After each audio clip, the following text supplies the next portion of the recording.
Well, hello, ladies and gentlemen. Jay Jackson here with another exciting experience we have for you for Purpose, Power, Profits, how to increase your impact on the world. Yes, I have another expert here with me in this superstar.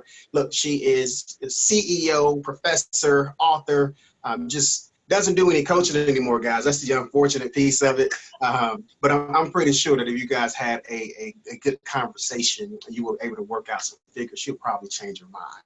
But without further ado, guys, I want to bring on someone who expert in the leadership space, teaching CEOs how to really look within and focus on who you are inside as a person, take personal responsibility for where you are. And if you also have to take personal responsibility for how you're going to get to your next phase or your next stage. And this is whether it's in your business, in your career, in a relationship scenario where you might be coming out of an unhealthy relationship and preparing yourself to go into the new one. She's just really going to give you her story, where she was, how she got to where she is right now.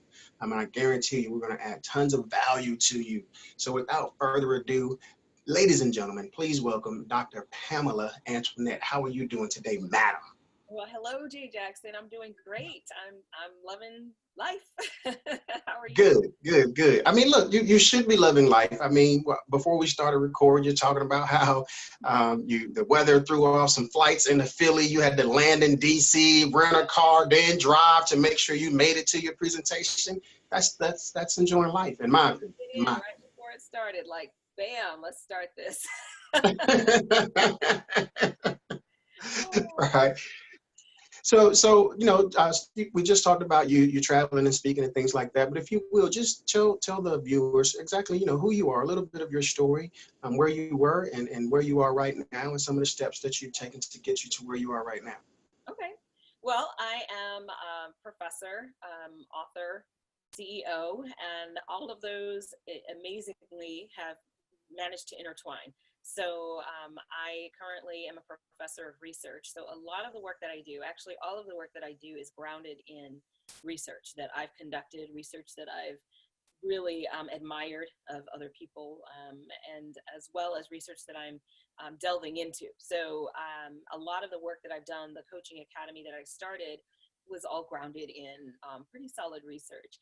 And so as a professor, that's what I do. I teach research for doctoral students, wishing and hoping to eventually become that doctor. And it is quite an honor to take people through that process, because it was a process that I found rewarding and I absolutely enjoyed it. And to be perfectly honest, I'd do it again if I could. So I feel that there is no better professor than one like me who actually loves this process. And so Right. so there's nothing to be afraid of. You can do it if you're determined and you've created the right situation for yourself, which is key. The other part is author. I have always been a writer for as long as I've known. In fact, my mom told me when I was 3-4 years old, on the inside of my closet, I've got all of these writings on the walls.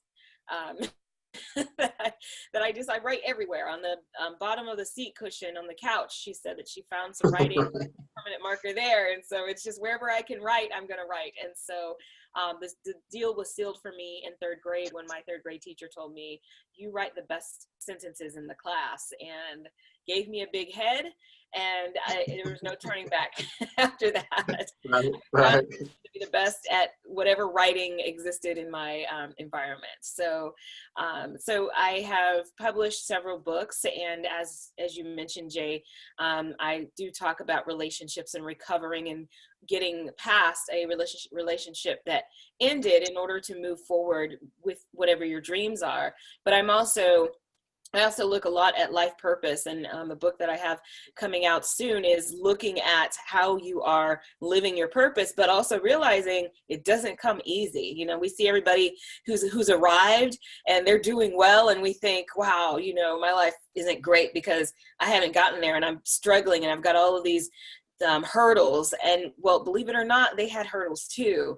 They just don't always talk about it. And I think we do each other a disservice when we show our arrival, but we don't show the process. And so that's what this current book is about, is the process. It's ugly, it's messy, you know, there's things that we go through, and but it's all part of the process. And then the CEO part is I'm the owner of a publishing company called Tandem Light Press. And that came out of being very frustrated with everybody just slapping their name on a book and saying, I'm an author. And I, you know, and that's fine, but I am all about publishing with integrity and quality and making sure that your work is something that does not diminish the integrity of the publishing world, that it's done right and that it's done well. Same thing with the coaching. I have an academy. It's called the Academy of Creative Coaching, and we train people to be professional coaches. And there's different categories. There's life coaching. There's I'm not going to say them all, but there's life coaching. There's relationship coaching, career coaching, leadership coaching. So there's a lot of different areas that people have focused on in becoming a certified coach. We are internationally accredited, and internationally approved, and by the International Coach Federation. So as Jay said, I don't do the coaching anymore, and that's because I'm training coaches, and I actually prefer to refer our wonderfully trained coaches to people who are looking for coaching. So I am, behind the scenes with the organization, and really enjoy that role. So that's, and I have a radio show. It's called The Live Exchange, and it's, we really talk love, politics, and intellect, which really kind of covers everything in life, if you think about it. So that I also consider a business, because of course it is something that we generate revenue, we have a team, it is run exactly like a business. And I'm with a network called the Sensation Station Network, and that network is on the TuneIn app, for those of you who are familiar with TuneIn. So I think that's everything. I don't think I talked about where I came from, but that's what I'm doing right now. I can dig it. No, that was great. So, I mean, you talked about, and a part that I want to, I guess dive into just for a second, is you talked about how as a young girl, you were just all underneath the chair, you were, on the wall, and that was just really your creative spirit, just expressing itself, as a young person. And now you're into, writing and creativity and things of that nature now as an adult. So I imagine did you ever see yourself doing the research and even the academy? Like, how did you get from, what caused you to have the idea, or what that pain that drove you to say, hey, I want to build an institution that teaches specific values and principles to coaches who can now go out and better serve their community? Where did that come from? It's funny, because the spirit of where that came from has always been in me, but the actual vision didn't really develop until I went through coach training myself in my early years as a faculty member. So I've always known that I want to help people get to where they want to go in life. I didn't know what that was called when I was 13 years old, but I knew that it was something I wanted to do. I in high school had an advice column where I wanted to get people's questions, and I would give them advice about how to get to where they wanted to go. I was writing a devotional where people, I would use practical Bible scriptures that would help people make practical decisions. There's one that says, don't give your pearls to the swine. And I was like, oh, I can do so much with that. Don't give your pearls to the swine. So as a young person, I was very excited about the possibilities of being able to direct people and help guide people in their decision making. So the way that manifests as an adult is when I was in my first 2 years of being a college professor, I'm teaching research, and I have students coming into my classroom, in my office, just overwhelmed and inundated with life. So I'm prepared to talk to them about their research study. So, okay, let's talk about your topic. Let's talk about, your methodology. And they plop down and tell me, well, my husband just left me. Or, my kid just got suspended for 3 days, and I'm thinking, okay, so let's talk about your research. Right. What have you researched to find out what's going on here? Right, let's go back to, but I realize as a professor, if I want to be effective, I have to be willing to help them through life as well, because getting through school, getting through a doctoral program is also being able to manage life. So one day when I had a student come in and tell me I spent the entire night rocking a bottle of gin while my kids ran around naked and I don't know where the heck my spouse was, I said, okay, I need a life coach training.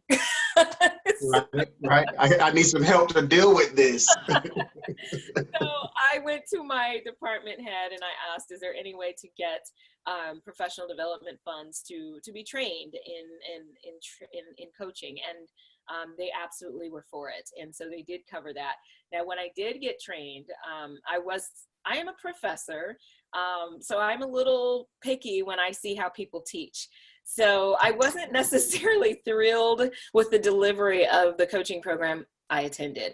And I thought that there can be a lot of improvements. And that is when it was sparked inside of me, I could start my own program and I can do this 10 times better and I can make it life-changing. And that's exactly what we hear from our graduates is exactly that. And we've been in operation for 5 years with consistent cohorts of students going through and graduating. So. I love it. I love it. I love it. All right. So, you have this institution, you are teaching life coaches or even just, certifying experts to become coaches so that they can serve in whatever area that they're going to serve in. And so I know one thing or distinct notification that I realized between, life coaching and leadership, and they're synonymous for me. And so that's one thing that I loved about what you said is how you guys actually take I guess new personnel into your program and really take them on a journey and walk them through the practical steps of how you have to, as a friend of mine, Stacy Ferguson says, I don't want to adult today, and so, so you guys basically take them and say, look, here's how to adult in conjunction with your career, your education, your business, etc., to just kind of make a perfect flow of life so that you could be clear-headed and really grow and succeed. That's amazing. I love the concept. I really like that a lot. So when you're dealing with, particular clients who are, new entering to your program, do you mind just kind of sharing some of the, practical steps, the onboarding process so that people can really understand how effective the coaching process is, and then how they themselves can even select a good coach to be able to take them to the next level? Yeah, I think one of the most important things that people misunderstand about what coaching is that a lot of our applicants will say, I want to be a coach because I've been told that I give really good advice and I always want to help people. And that is actually what coaching is not. It is not advice giving. And so the first thing that we have to do is dismantle people's understanding of what coaching is. And I'll just say in a nutshell that the way I define coaching, which is also aligned with the International Coach Federation, is that we're really teaching people how to solve their own problems. So ideally, after they have gone through the course of working with a coach, they should be able to go off on their own and have those problem solving skills and be able to ask themselves those critical questions that will get them through that particular situation and future situations. Now, this is not to say that, you get a coach for a little while and you'll never need them again, because often, we go through things in life that make us, have to be reminded, or this is a new, different type of challenge. And so while I have a set of tools, I still may need somebody to kind of keep me in check and just make sure that I am going through this the right way. So a coach is somebody who is also what I consider an educator. So in whatever field that is, if you're a financial coach, for example, what you're doing is you're educating your clients and you're teaching them how to make sure that they are on top of their finances. If nobody else is around and you found yourself in a financial avalanche, how do you dig yourself out? Now, a coach may help you with that, but what you really want is eventually to be able to figure out how to dig yourself out. In my first book, Letters to the Brokenhearted, I talk about how important it is, and the research backs this up, to have a support system, to have groups of people or a group of people or a critical team around you. And I call them the team of heart healers, and how important it is to have them around you. But guess what? Your team of heart healers have lives too, and they go through their stuff as well. And so they may not be able to be with you 24 hours a day. So when you have those alone moments, those are those moments that feel the worst, and I can't take it. I can't go any further. I'm going to go ahead and make that stupid call that I know I shouldn't make, the things we do when we're alone. And so we have to know how to manage those alone moments, because at the end of the day, it is up to us. So what we try to do in the coaching program is develop coaches that are sound enough to be able to develop their clients to that point. So what we do in terms of the onboarding process, we make sure that they understand what coaching is. I just conducted an orientation last night for our new batch of students, and just made sure they understand what coaching is, understand the integrity behind the profession, and that this is not just we slap our name on a business card and say that we're coaches, but that we've actually learned the process. They go through a training in which the first 3 months is all about the basics of coaching, the core competencies of coaching, all of that, the tools that they're going to need, ethics, code of ethics, and all of that. The last 3 months really looks at the psychology behind it. So we look at positive psychology. We also look at how to implement your business as a coach. So public speaking skills, business plan development, your money mindset. So if you're going to be an entrepreneur, what is your money mindset, and how has what your parents taught you in your childhood impacting the way you go about money as a business owner? So the full gambit, from coaching skills to the psychology to business development. Awesome. And I really like the fact that are you bringing up the habits and the I guess spells and curses, whatever we want to call it, that are really over people's lives, over their businesses, over their purpose, just over their future, because they don't realize that there's something still holding on to you from your childhood, and most oftentimes a lot of times it's relationship issues. Yeah. And we don't realize, if we don't knock down those issues or those barriers in terms of our relationships, we can't grow in business either. So I want to get your perspective on what it takes to genuinely build healthy relationships, especially when you had some unhealthy relationships, whether it's with a parent or a sibling while growing up, and how that impacts people today. Yeah, and I love that, because one of the things that we don't talk about in business development are those relationships. And if we do, we say network, and that's great. But that's not everything, that's like get the dating app on your phone, great, but that doesn't create a relationship. Right.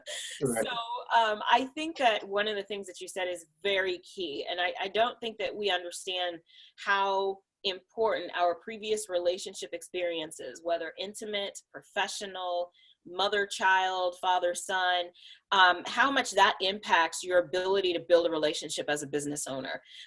We think that we have to do the work in one area, get the degree, get the education, but we don't need to do the work in the other area, which is clean up the emotional baggage that I have from a relationship standpoint.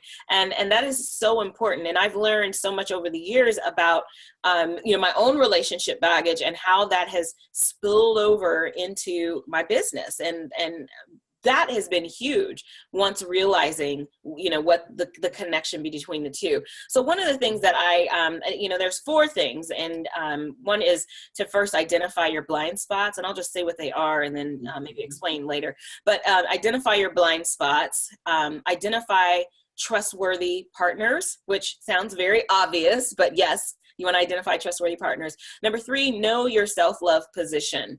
That's something we don't think about. And we also kind of understand what self-love truly is. So know your self-love position, and then know your purpose.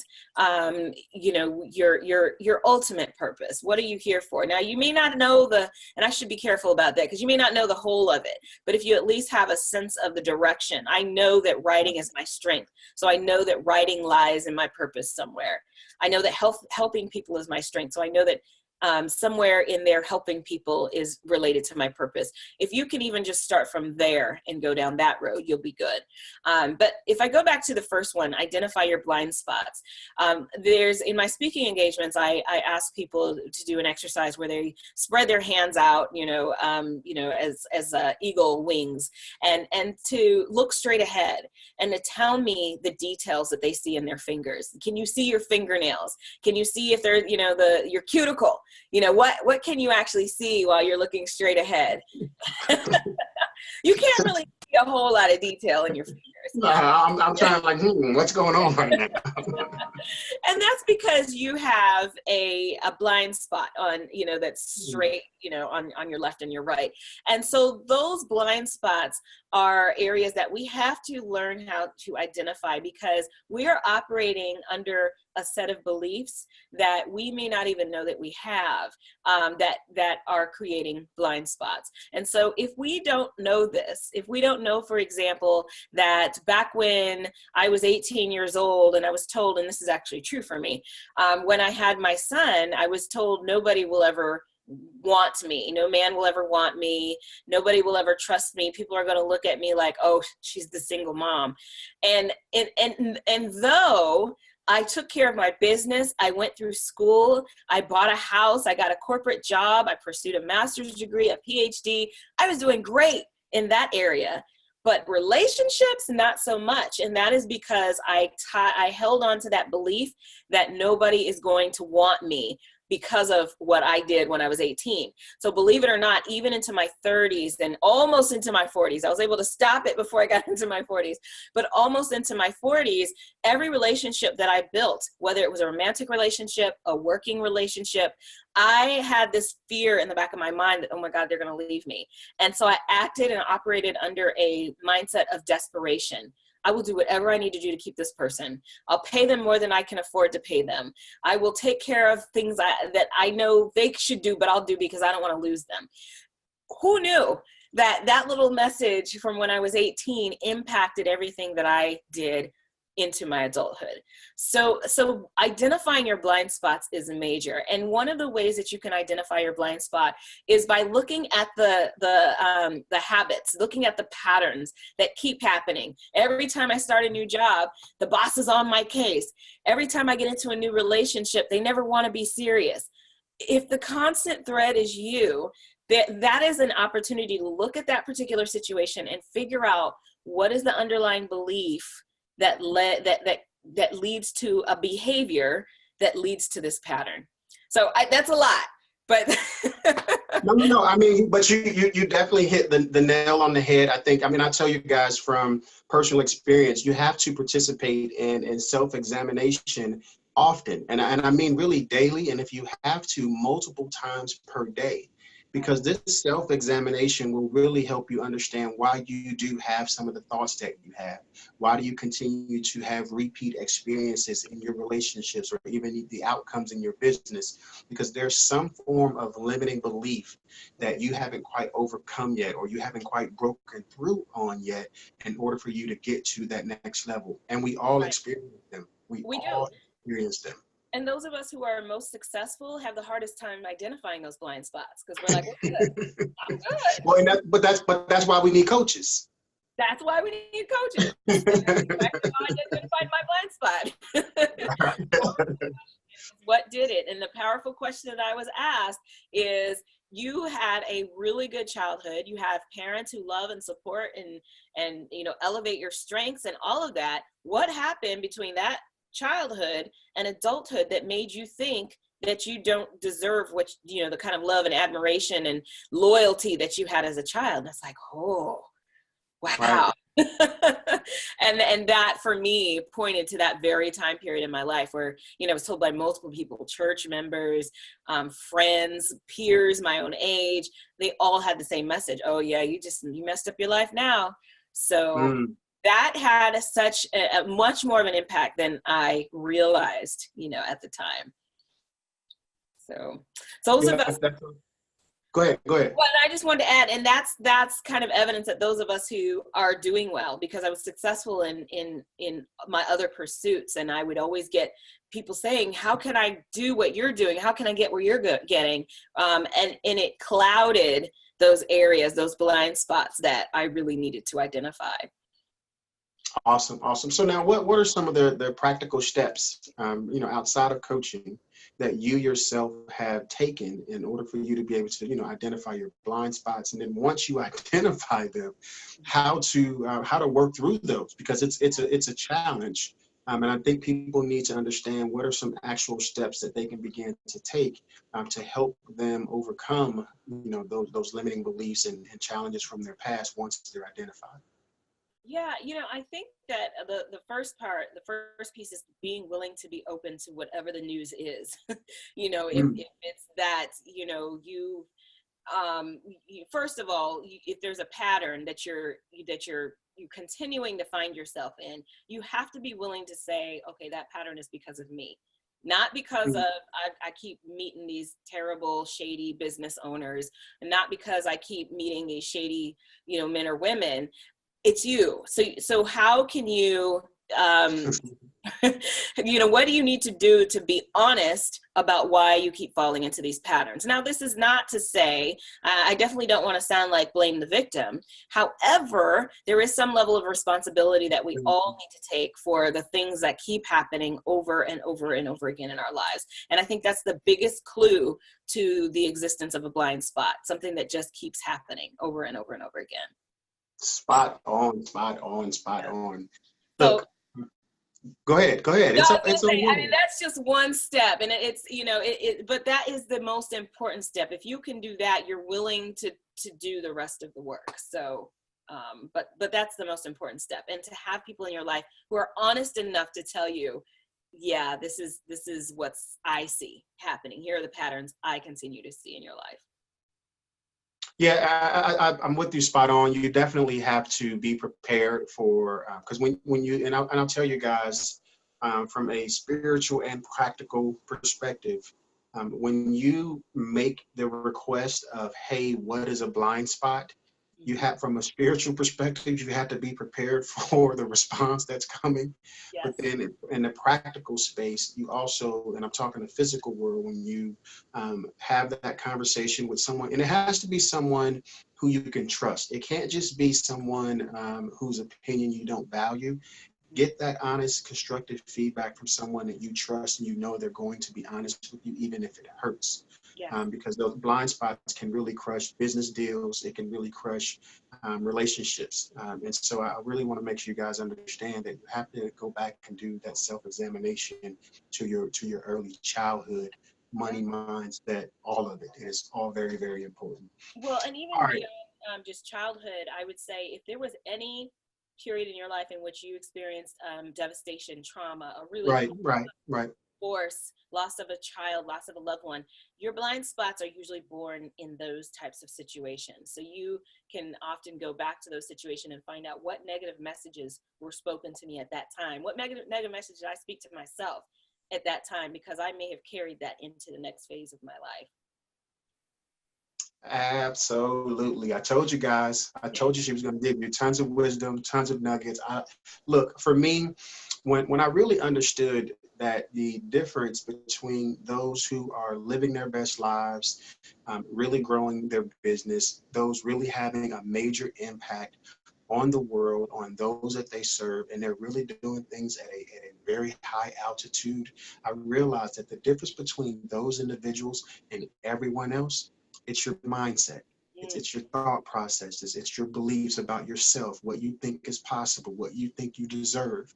And we're here to tell you, you deserve anything that you can imagine, anything that you can visually see, it is possible for you. You got to get around some like-minded folks who are going to reach back, show you exactly what has worked for them, and help you get a little bit further. So, look, Pam, right now, I'm going to ask you a question. And if you have to pause for a minute to kind of contemplate and think about it, that's cool too. But Okay.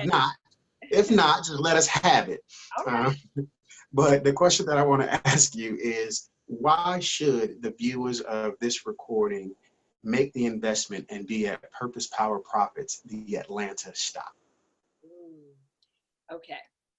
So the Atlanta stop, there's a lot going on here. We have, first of all, a great lineup of speakers. So what I've seen, and I know I'm a great speaker too. So, but I think that what is so important, and one of the things that actually created the turning point in my career, was the willingness to attend events like this, was the willingness to feed myself with the information that I needed, as well as getting myself connected to people who, like you said, are like-minded. And I think sometimes, especially for an introvert like myself, yes, I am an introvert. So yes, it's so important. You told me. It's so important to be willing to break out of your own silo, to break out of your own mind and your own ideas, and to connect with the ideas and the mindsets of others, because you never know what new ideas or what you can build as a result.